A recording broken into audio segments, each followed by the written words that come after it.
So what are we going to be covering today? Well, we're going to be looking at some real world case studies. We're going to be looking at the cybersecurity standards, so NIST 2, DORA, NIST CSF, and CIS18, and then understanding the who, what, and why of these standards. And then finally, we'll look at how Heimdal can support you and who we are. So without further ado, let's get going. And we're going to start with a case study about what some people call the first cyber war. And this all starts with the Bronze Soldier. The Bronze Soldier was originally called the Monument to Liberators of Tallinn, Tallinn being the capital city of Estonia. And the memorial was unveiled on the 22nd of September 1947, 3 years after the Red Army reached Tallinn in 1944 during World War II. And the Red Army were the army and air force of the Russian Soviet Republic. And for Russian speakers in Estonia, the Bronze Soldier represents the USSR's victory over Nazism. But for ethnic Estonians, Red Army soldiers were not liberators. They're seen as occupiers, and the Bronze Soldier is a painful symbol of half a century of Soviet oppression. 6 decades later, in 2007, the Estonian government decided to move the Bronze Soldier from the centre of Tallinn to a military cemetery on the outskirts of the city. And this decision sparked outrage in Russian language media. And for context, ethnic Russians make up about a quarter of Estonians' population of about 1.3 million people. Now, on the 26th of April 2007, Tallinn erupted into 2 nights of riots and looting. 156 people were injured, 1 person died, and 1,000 people were detained. Some of the protesters threw bottles and stones, some threw petrol bombs. Department stores and other shops in the city centre were looted, cars were smashed, and billboards set on fire. Police fired tear gas and rubber bullets. This all going to show the strength of emotion that the Bronze Soldier invoked. Now, from the 27th of April, Estonia then fell under a cyber attack, which lasted a total of 22 days. Online services from Estonia banks, media outlets, and government bodies began to see unprecedented levels of internet traffic. Massive waves of spam were sent by botnets, and huge amounts of automated online requests swamped servers. The result for Estonian citizens was that cash machines and online banking services were sporadically out of action, government employees were unable to communicate with each other, and newspapers and broadcasters suddenly found they couldn't deliver the news. Most of the attacks that had any influence on the general public were distributed denial of service type attacks, which some of us will know as DDoS attacks. And they range from individuals running DDoS attacks on a small scale to expensive rentals of botnets to deploy large-scale DDoS attacks. And most of the malicious traffic was from outside of Estonia. And interestingly, the instructions for attacking Estonian sites were disseminated in many Russian language forums and websites and had indications of political motivations. So the outcome: a 20-year-old man was the first person to be convicted for taking part in a cyber war against Estonia.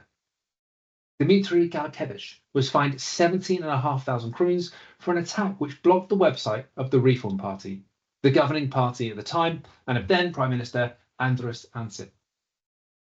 In response to this attack, NATO conducted an internal assessment. They looked at their cybersecurity and infrastructure defences. And the assessment resulted in a report issued to Allied defence ministers in October 2007. And although the full contents of this report are not publicly available, subsequent actions and official statements provide insight into its key recommendations. The report emphasised the need for a comprehensive cyber defensive policy to enhance the alliance's ability to protect information and systems against cyber threats. This policy now exists and is NATO's strategic approach to safeguarding its networks and supporting member states against cyber threats. NATO have also affirmed that cyber attacks could trigger Article 5 of the North Atlantic Treaty, treating such attacks as collective defence matters. And in addition to this, NATO have committed to assisting member nations in developing their cyber defence capacities and responding to cyber incidents. This report underscored the importance of cybersecurity within NATO's core tasks of deterrence and defence, leading to initiatives aimed at enhancing the resilience of national networks and infrastructure, among member states, of course. And finally, the establishment of a Cooperative Cyber Defence Centre of Excellence, the CCDCOE, was also created in response to the report's recommendations. And in May 2008, NATO established the Cooperative Cyber Defence Centre of Excellence in, you guessed it, Tallinn in Estonia. This centre focuses on research, training, and exercises in cyber defence. And it's important to note that these steps marked a significant shift in NATO's approach to cybersecurity, acknowledging the evolving nature of threats in the digital domain and the necessity for collective defence mechanisms to address them. Which brings us nicely on to the cyber standards. So NATO, in recognising their shared objectives, alongside the EU, have taken steps to enhance their cooperation in cyber defence. NATO's cyber defence policies and the EU's NIST directives are interconnected, with both organisations striving to fortify cybersecurity through national resilience, mutual assistance, and coordinated responses to cyber threats. So let's take a look. Starting up with the Network and Information Security Directive 2, or NIST 2 as we know it.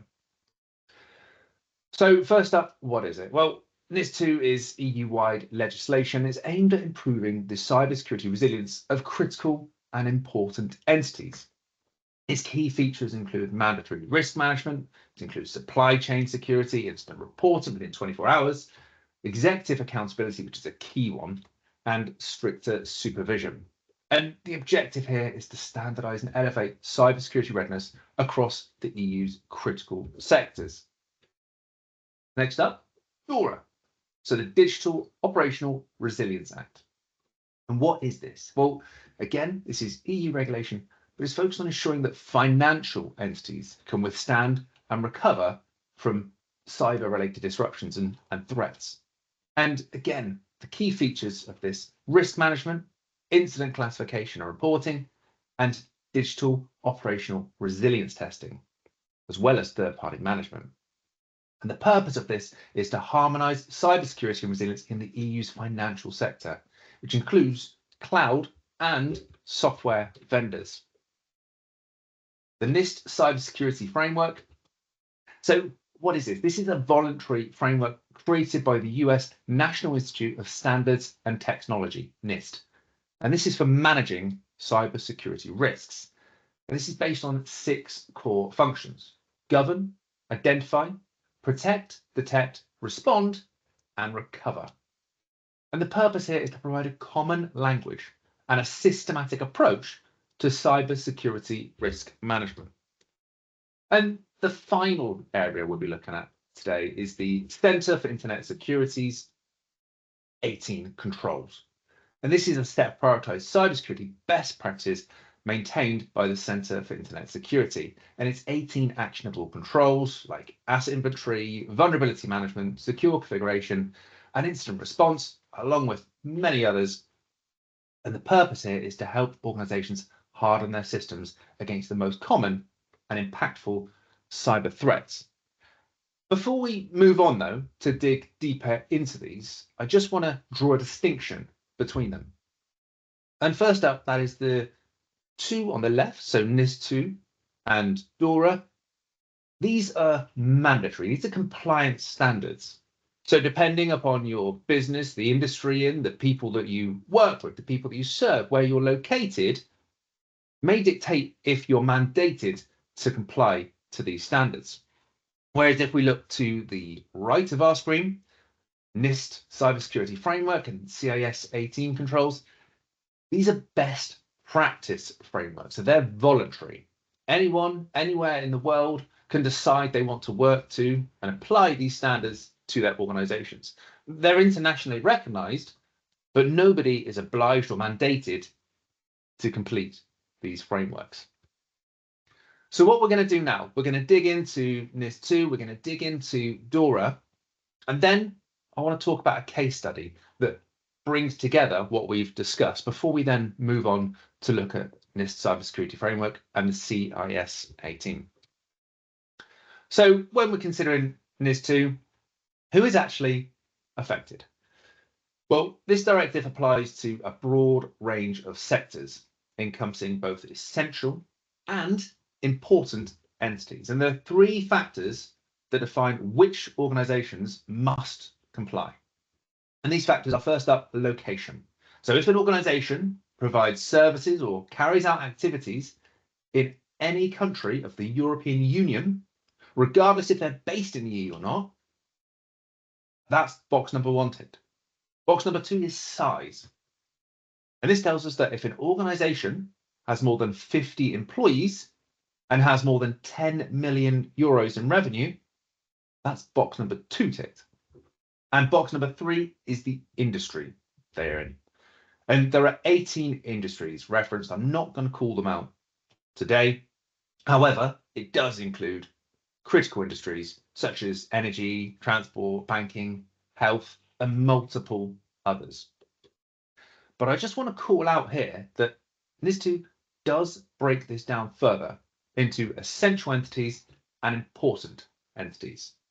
And just to clarify, essential entities are defined as companies that have more than 250 employees or 15 million euros of revenue and are within 17 highlighted sectors, which includes some of the above I just mentioned, but also broader terminology such as public electronic communication networks and public administration entities. So really, if you're thinking, does this impact me? You would have to do some digging to understand, does my business, does my industry fit in to this criteria? For some people, it'd be a straightforward case of yes. For others, you'll have to do some digging to understand. And then moving on to important entities. Well, these are all other organizations that are not essential entities, but that fall under the three criteria that I just mentioned before. And what has to be done? Well, NIS2 has 46 distinct articles within it, but we're going to look at three of those today because those, for me, are the ones that actually require some action. And the first is Article 20, governance. Article 20 explicitly focuses on management accountability. So this is where we're looking for senior leaders within the organization to take responsibility and to be accountable for the cybersecurity in their organization. No longer can that responsibility be the sole responsibility of the security manager, the head of IT. It falls onto senior leadership within the organization. And Article 20 also references training. So training for everybody, but it also specifies that management should have training. Next up, Article 21, and this is about cybersecurity risk management measures. And Article 21 tells us that we have to take appropriate and proportionate technical, operational, and organizational measures to manage the risks we face. So this is thinking about supply chain, incident management, and business continuity, as well as other areas. And they're explicitly called out. And then the final article here is Article 23, and this is reporting obligations. And this article discusses incident reporting, but including the need to report without undue delay and in any event within 24 hours of becoming aware of any significant incident. So it's quite clear that you have to report immediately, but no later than 24 hours. And finally, why should you comply? Well, first and most importantly, this is about improving your cybersecurity. And it goes without saying that this really should be the driving force, more so than compliance. However, I do understand and accept that for some people, compliance is the driving force, which is the second point, the risk of fines. So if you are non-compliant, then you can incur fines. So for essential entities, that can be up to 10 million euros or 2% of your annual turnover. And for important entities, That can be up to 7 million euros or 1.4% of your annual turnover. And I just want to go back and highlight, because it's very important to know that Article 20 specifies that top management can be held liable if cybersecurity isn't up to the standard within NIS2 directive. And that is personally liable. So not at a company level, as an individual, you will be liable for the security of your organization. And the final point to make about why to comply is adhering to this directive will foster trust amongst the stakeholders, your partners, your employees, and the people that you're working with. And it will align your organization with EU-wide security standards. So next up, the Digital Operational Resilience Act. Who's affected? Well, DORA applies to a wide range of financial institutions, including banks, insurance companies, investment firms, payment institutions, and even crypto asset service providers. And it also extends, interestingly, to third-party ICT service providers that offer services to these financial entities. So it's quite a broad scope, considering it's looking at the financial services only. And there are differences between what smaller organizations need to comply with when we compare that to other larger financial organizations. So small organizations must comply with a simplified ICT risk management framework that's specified within DORA. And this details the risk management tools, methods, processes, and policies within a simplified framework. But then what has to be done for organizations having to comply fully with DORA? Well, you must implement a comprehensive ICT risk management framework, conduct regular resilience testing, and that's the big one. That's a difference from NIS2, the regular resilience testing, and manage third-party risks effectively, as well as establishing incident reporting mechanisms. And this includes identifying critical functions, assessing risks, and ensuring the continuity of services during any ICT disruptions. So DORA and ISO 27001, which is another standard cybersecurity or information security standard, they have many similarities, particularly around security policies and procedures. So examples of this could include asset management, encryption, and physical security. So anybody working towards or compliant with ISO 27001 now is going to be a good position to move across and adopt DORA as well. And one final point to note under the what has to be done section is that this should already be in place for relevant organizations, as you have to be compliant from January this year, so January 2025. And why would you want to comply with this? Well, as with NIS2, the main goal here is to improve your cybersecurity. But unlike NIS2, DORA does not specify minimum fines for financial entities. Rather, it gives the freedom to the member states to define their own fines within their own countries. But when it comes to critical ICT third-party service providers, DORA does get specific. And it states that these service providers need to pay if they're not compliant. And it says these fines can be up to 1% of their worldwide annual turnover, but the amount of the fine depends on the number of days that the service provider was non-compliant for. So if you're an IT service provider, you really should be looking at how this impacts you, particularly if you're serving financial industries within the EU area. Now, I said now we'd move on to a case study, and that's exactly what we're going to do. We're going to have a look at a cybersecurity attack that happened to the Danish energy sector, and it was only a few years ago, May 2023. Now, this started with Danish critical infrastructure being exposed to the most extensive cyber-related attack experienced in Denmark's history. 22 companies that operate parts of the Danish energy infrastructure were compromised, and this was a coordinated attack. The result was that attackers gained access to some of the company's industrial control systems, and several companies had to go into island mode in order to operate. And the attackers knew in advance who they were going to target. And interestingly, they got it right every single time. So I want to start here by introducing the cyber kill chain. This is a framework used to understand how cyber attacks unfold, essentially step by step. And there are 7 stages within this. And in this case, every single stage was hit. And the stages are reconnaissance, weaponization, delivery, exploitation, installation, command and control, and then finally, actions on objectives. And the kill chain wasn't just theory in this attack. It was used to full effect. And that's why understanding each stage matters. And we're going to dive into this very shortly. But before we do, I just want to understand the source of the information behind this case. Now, this presentation is based on a detailed report from Sector, which is Denmark's Cybersecurity Centre for Critical Infrastructure. They're a non-profit organisation owned and funded by Danish critical infrastructure providers, and they play a key role in detecting and responding to cyber attacks across vital sectors.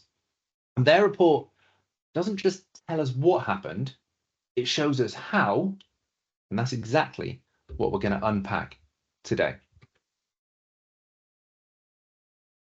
So before we move into the kill chain, I wanted to take a quick look at the timeline so you understand how this attack unfolded.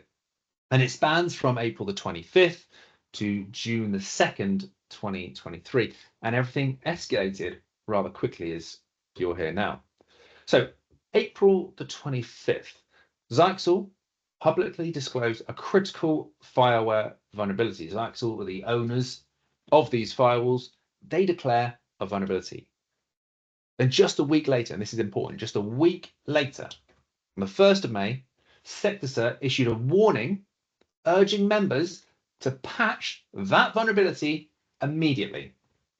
So that's a week later, after a publicly available patch, Sector warning their members to patch immediately. 10 days later, on the 11th of May, the attack begins. So we've got almost a 3-week window there from the patch being known to the 11th of May where the attack begins. And 11 companies were breached using crafted packets targeting specific ports on these firewalls. The firewalls were exploited, configurations were stolen, and control of these firewalls was handed to attackers. By May the 22nd, so some 11 days later, the attacks had pivoted and infected firewalls were downloading malware, joining botnets, and even launching DDoS attacks. DDoS attacks we discussed earlier in the Estonia cyber attack. And over the next 24 hours, the pace really intensified. Attacks on energy providers, after 21 went under attack. This is exceptionally fast, with infrastructure hijacked for further attacks themselves. Then again, on the 24th of May, Zyxel dropped 2 more vulnerabilities. And by the 25th of May, activity linked to Sandworm, which is a Russian state advanced persistent threat, or APT, was spotted. 3 remote sites went dark, and Sector escalated this to national authorities. By the time we got to the end of May, the exploit code had gone public. CISA, American Intelligence Agency, had added it to their known exploited list, and attack attempts had skyrocketed to 200,000 attempts per day. Come the 2nd of June, Zyxel confirmed publicly that active attacks were underway. And this really is a textbook example of how fast things can spiral if patches aren't applied. And this really does stress the importance of early warnings, why we can't and should never ignore them. So what we're going to do now, we're going to have a look at the cyber kill chain. We're going to look at each stage, and then we're going to look at how that stage unfolded for this attack. So let's start with reconnaissance, the first stage of the kill chain, and in this case, a masterclass in precision. So out of 300 potential attacks, the attackers didn't miss once. And that isn't luck, that's preparation. They knew exactly which systems were vulnerable and where they were. And this wasn't information that was scraped from Shodan or public scans. This was deeper, possibly non-public, and maybe even insider sourced. And the level of proficiency shown here tells us these attackers weren't just spraying and praying. They were calculated, surgical, and likely had access to detailed infrastructure intelligence. And for us, this is why asset visibility and threat information sharing matter. Because when attackers know more about our estate than we do, we're already on the back foot. So next up, weaponization. This is where the intent turns into capability. Now, armed with deep knowledge of the Zyxel vulnerabilities, the attackers crafted custom exploit code, tailor-made to trigger remote code execution on specific file models. Now, this wasn't off-the-shelf malware. This was crafted for the job, precision built to exploit a known weakness and bypass defenses silently. They saw the opportunity, they knew patch rates were low, and they moved fast, weaponizing the vulnerability before defenders could respond. And again, for us, this stage highlights how quickly public vulnerabilities can become real-world threats. Once an exploit for that vulnerability is developed, the clock is ticking. So now let's move on to delivery. And this is where the attack is actually launched. And the method, in this case, a specially crafted network packet fired directly at port 500 on the firewall's VPN service. Clean, simple, and devastating. And this wasn't noisy or brute force. It was direct, stealthy, and perfectly timed. Most firewalls didn't even flinch. The VPN stayed up, services stayed alive, and crucially, no alarms were raised. And that's the danger with this kind of delivery. It doesn't rely on user error or dodgy email links.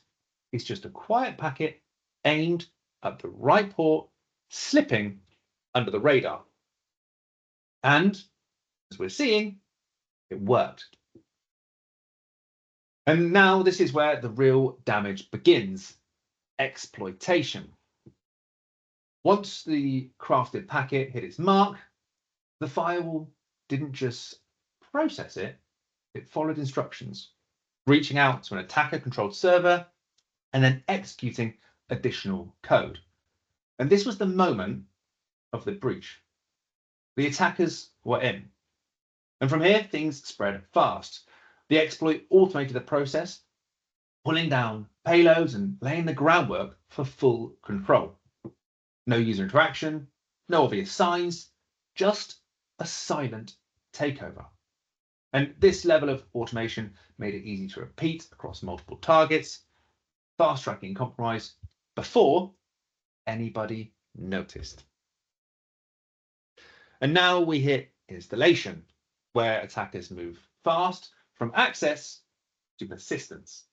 And once the firewall was compromised, it quietly pulled in various payloads from the attacker's server. And these weren't smash and grab tools. They were designed to integrate into the system, blend in, and in effect, hold the door open. The goal here was to leave a minimal footprint while maintaining long-term control.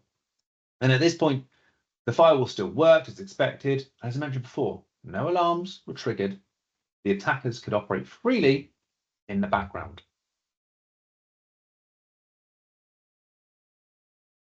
So now we hit command and control, where the attackers don't just break in, they take over. So after exploitation, the firewall pulled in additional payloads from attacker-controlled servers. As I mentioned before, they weren't noisy, bloated, just enough to establish persistence and keep communication open. And it's all about coordination. The attackers could now reach in anytime, issue commands, and steer the compromised devices as they pleased. The setup was minimalist, but effective. No flashy malware, no disruption to normal services, just quiet, ongoing reachability that let the attackers stay in the driving seat, crucially, undetected. And now finally, we get to actions on objectives. And this is what the attackers actually did once they had control. And this is the clever part. They didn't break anything. The firewalls kept working. It was business as usual on the surface. But behind the scenes, those same devices were effectively being dominated. They were used to launch DDoS attacks, brute force over other networks, and spread malware, all while the victims were none the wiser. Now, this is a classic case of diversion, no visible disruption, just quiet abuse of trusted infrastructure. And that's why the attackers could maintain access for so long, because on the surface, everything looked completely normal. So the outcome. Important point I want to highlight here. Were sandworm involved? Now, I did mention sandworm earlier, which is the Russian-based APT. But the question is, can we confidently say they were involved? Well, during the second wave of attacks, SectorCert detected a single packet communicating with a known sandworm-linked IP address. And while this did raise suspicions, there was no concrete evidence to confirm sandworm's involvement.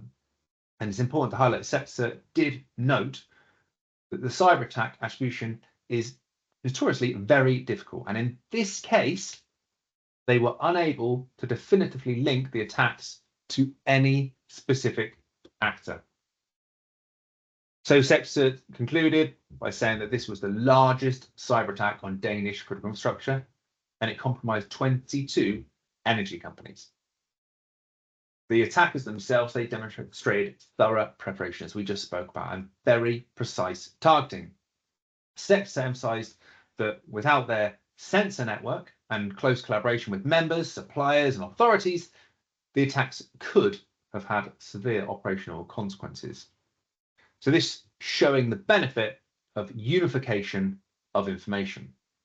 What SectorCert did here is took essentially 22 separate organizations and 22 separate pieces of information, independent information from them, from what each organization was seeing, and they're telling us that individually, that information was worthless. It wasn't helping the individual organizations recover. However, when SectorCert acted as that single point, and that 22 sources of information was feeding into them, it became very powerful, and it allowed them to prevent this attack from getting any worse. And SectorCert did give a number of recommendations. First up, they pointed to the official SectorCert 25 recommendations, which covers things like technical and organizational measures for critical infrastructure. But then they did make a few key points specifically linked to this attack. First up was to limit exposure of services, ensuring only necessary services are exposed to the internet, timely updates, establishing process to receive vulnerable information and apply patches promptly. Contingency planning, develop and rehearse, and that's a key word there, rehearse plans to handle system compromises effectively. The collection of logs and analysis of logs, very important, and the ability to, if ever required, share this at a sector-wide level. So making sure this is visible to a sector-wide level. Network mapping and segmentation. SectorCert highlighted it's really important to identify all network inputs to operational technology systems and then segment networks to contain any potential attacks. And finally, device identification, maintaining an inventory of all devices to ensure they're patched and monitored. And they've said that these measures are crucial for enhancing the resilience of critical infrastructure against sophisticated cyber threats. So we're going to continue with the cybersecurity standards, and next up is the National Institute of Standards and Technology, NIST Cybersecurity Framework, so NIST CSF, and this is version 2. So who is affected? Well, as we mentioned earlier, the NIST CFS is voluntary, but it is widely adopted by organizations across many industries, including critical infrastructure sectors. It's particularly beneficial for organizations aiming to align with recognized best practices. And I myself have implemented it across many businesses, including multinational businesses. So what has to be done? Well, the framework, as I mentioned earlier, comprises of 6 core functions: govern, identify, protect, detect, respond, and recover. And organizations are initially encouraged to assess their current cybersecurity practices, identify any gaps, and then implement measures to improve their cybersecurity risk management processes accordingly. So looking at asset management, risk management, access control, awareness and training, detection processes, response planning, communications, and a lot more is covered within NIST CSF. And for me, the ones to call out there are awareness training and the incident response planning, as well as the communications. For me, NIST CSF goes a little bit further than other frameworks because it considers those key elements. So communication during incident reporting is crucial to reassure those in-house, so your staff, and those externally, whether that be your customers, your partners, or the wider community, to essentially control and manage any potential reputational damage.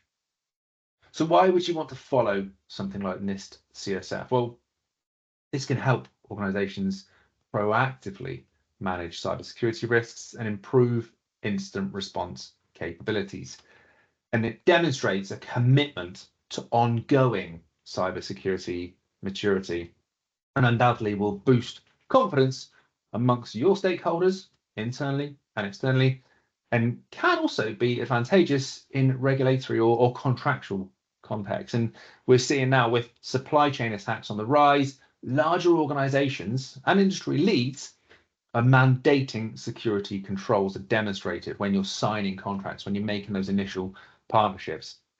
And this quite often can be done through complying with specific standards or demonstrating that you've got controls in place. And this is where something like NIST CSF, which is internationally recognized, can slot into that, because you can demonstrate the controls you've got in place by the effective program that you've implemented. So next up, CIS18. So who is affected? Well, the controls are applicable to organizations of all sizes and sectors, again, seeking to establish or enhance, improve their cybersecurity measures. And they provide a prioritized set of actions to protect against common threats.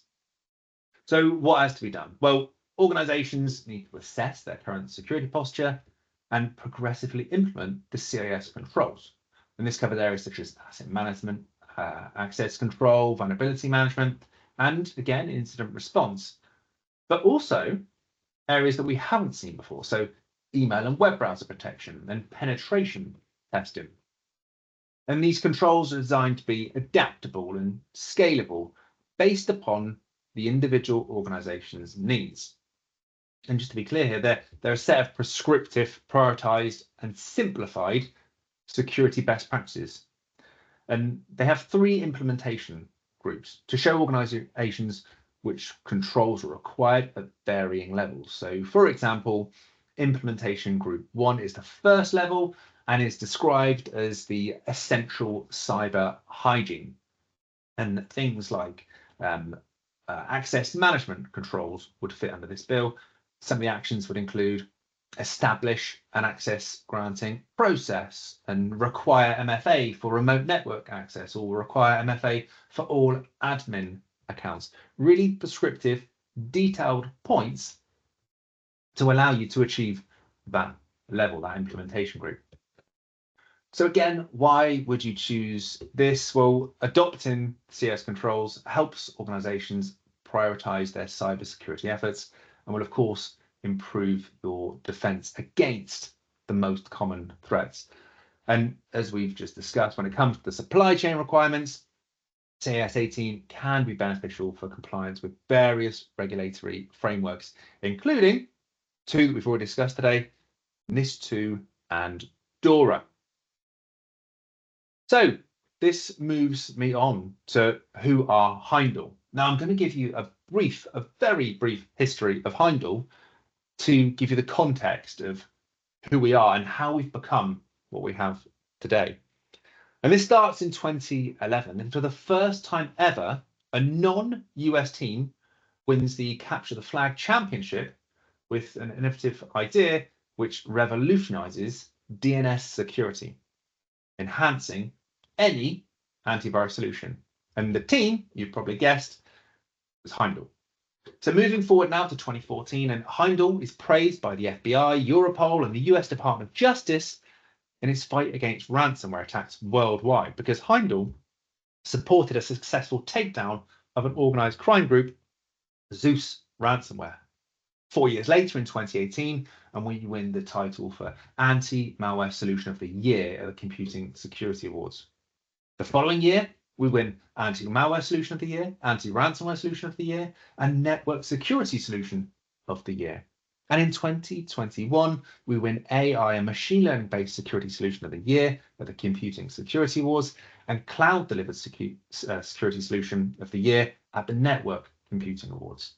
And as the years have gone by, we've continued to win awards, and that is why we have the trust of over 15,000 organizations worldwide. So let's have a look at what we offer.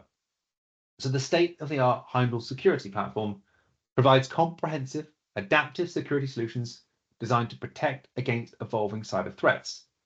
Our all-in-one platform integrates seamlessly across all digital environments, streamlining workflows and enhancing visibility with real-time monitoring and management of security events. Now, we utilize advanced machine learning algorithms to predict and prevent potential security breaches before they even occur, allowing you to automate your defenses against malware, ransomware, and advanced persistent threats like SAM, what we mentioned earlier, all with minimal manual intervention. And with 24/7 monitoring by our accredited Security Operations Center, SOC, you can gain peace of mind. Now, if we think back to the Danish attack, we spoke about 22 individual pieces of information being combined to become very powerful. This is exactly what Heimdal does across the products that we offer. A low-level suspicious incident may go unnoticed in your cloud security platform. The same goes for endpoint security and privileged access management platforms.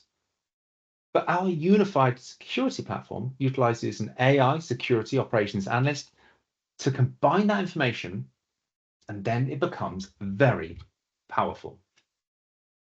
And here's a breakdown of our products.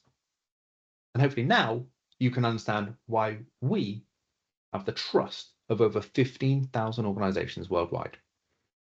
Because we have one platform that provides total security.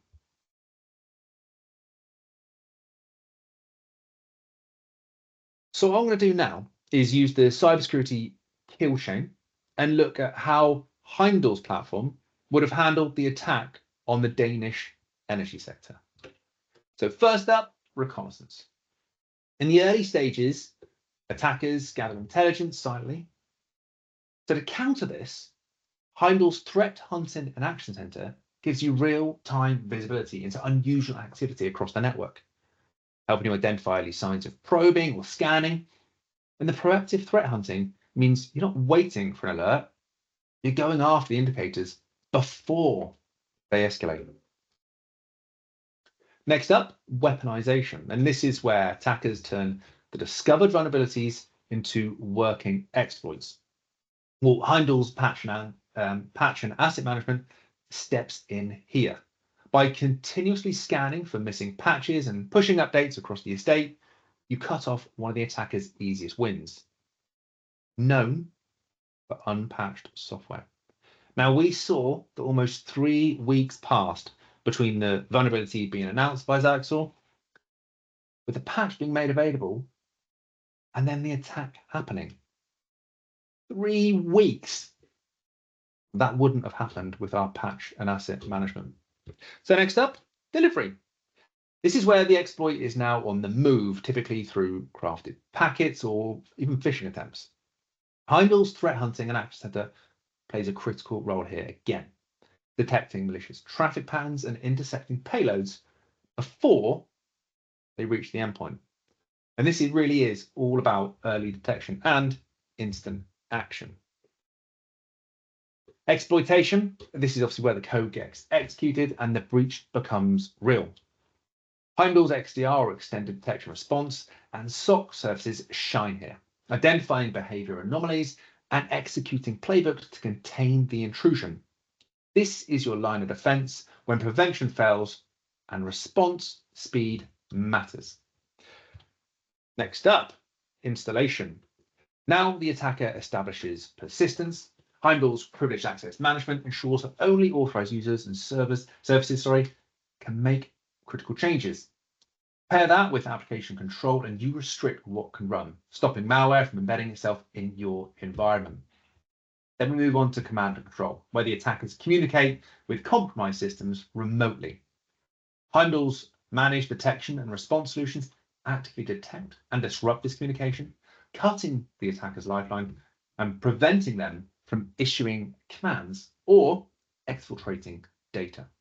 And then finally, actions on objectives, whether it's data theft, lateral movement, or launching further attacks. This ultimately is the attacker's endgame. Heimdal's ransomware encryption protection and DNS security solutions contain the blast radius, blocking encryption attempts, isolating compromised endpoints, and stopping command lookups in their tracks.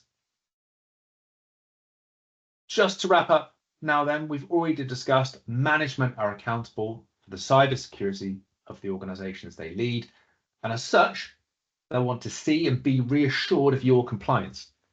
Now, currently Heimdal's platform has reporting for NIST 2, and we also create a C-level board risk posture report and SOC reporting. We are coming up next, Cyber Essentials, and later this year we'll have NIST CSF and CIS18. You can see the report covers all the controls. We're looking at the NIST 2 report here. And then as we zoom in, we're looking at particularly vulnerability management. So management will be able to see from this report, and in this example here, that when it comes to third-party patches, you've got 1 critical vulnerability and 3 high. When it comes to operating system updates, 1 critical and 2 high. Concise, accurate, and consistent information that management will be able to consume and understand. So to wrap up today, let's bring it back to the big picture. We start today with a real-world case study that showed just how quickly a cyber attack can unfold and how devastating it can be when defenses aren't in place. In the Danish critical infrastructure attacks, the entire cyber kill chain was executed with precision because the attackers were prepared while defenders were playing catch-up. And we also looked at the cybersecurity standards shaping our landscape, NIST 2, DORA, NIST CFS, and CIS18. And they all echo one thing loud and clear. Cybersecurity is no longer a nice to have. It's a legal, operational, and reputational necessity. If you're in critical infrastructure, if you're managing data, or if you're supporting clients, we're in the crosshairs, whether we like it or not. Which leads to the second point. Prevention is better than cure. In every stage of that attack chain, there were missed opportunities to prevent escalation, whether it was patch delays, lack of visibility, or unmonitored endpoints. The damage could have been stopped if the right controls were in place. And that then brings us to Heimdal. Throughout this session, we map the kill chain to the Heimdal platform, and it's clear Heimdal provides total security. From proactive patching and threat hunting to privileged access, endpoint protection, and 24/7 managed detection. Heimdal doesn't just react, it prevents, detects, and responds across the full attack lifecycle. So whether you're trying to stay compliant, avoid becoming the next case study, or simply just to sleep better at night. Heimdal gives you the control, visibility, and resilience you need by providing one platform and total security. Thank you very much for listening, and now love to open the floor up to any questions we may have.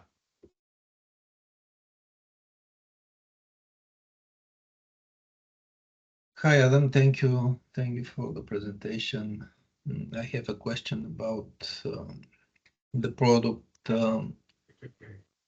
What are the hardware requirements for your solution? Because in the past we had experience with quite heavy software. So what about Heimdal? Certainly, and this is where we've got Marina on the call today, our product expert. Marina, can I invite you to step up and answer Alexander's question? Hi there. Yes, of course. Thank you. I think just to answer on general perspective to your question, I think it depends also a lot on the operating system. I'm guessing that you are thinking about the consumption. The main requirements, for example, for Windows machine is to have at least up to 640 megabytes of disk space. And also, in order for the agent to work properly, you are going to need the Microsoft Net Framework 4.8 or above. So these are just some standard requirements. And of course, since we are speaking about a cloud-based solution, an internet connection will also be necessary. Yeah, thank you. Thank you, Marina. Of course, I can also add, briefing in here, I can also add in the chat an article with all the operating systems that we are currently covering, in case any of you would like to, of course, take a closer look, because I was only referring to the Windows machines. And of course, it's also important to check the other ones if you want to. Yeah, thank you. Of course. Thank you very much. I don't see any other questions in the chat just yet. Marina should drop a link in there for us. So I will move us on, because time is pressing, as it always does, and hand over to Rostislav. Thank you, Adam, for the nice presentation and the good case studies that you brought to us today. Now I want to tell you all that we will share with you in the chat a short survey that we want from you to fill, from which you will have more information what you like today and how we can continue with the people that like the solution. Of course, after the webinar ended, we will provide you recordings for today's webinar, and also you can request 30 days trial license if you want to test the solution and each module that you want to check. Also, as I already mentioned, one of you already requested one-to-one session, so don't hesitate. If you want, we can organize a meeting with each and every one of you to discuss further how the solution can fit for your needs and your organization. That is for today. Thank you all for the attendance and hope that you enjoyed today's session. See you next time. That's from me. Adam, if you want to say something to the attendees, and bye.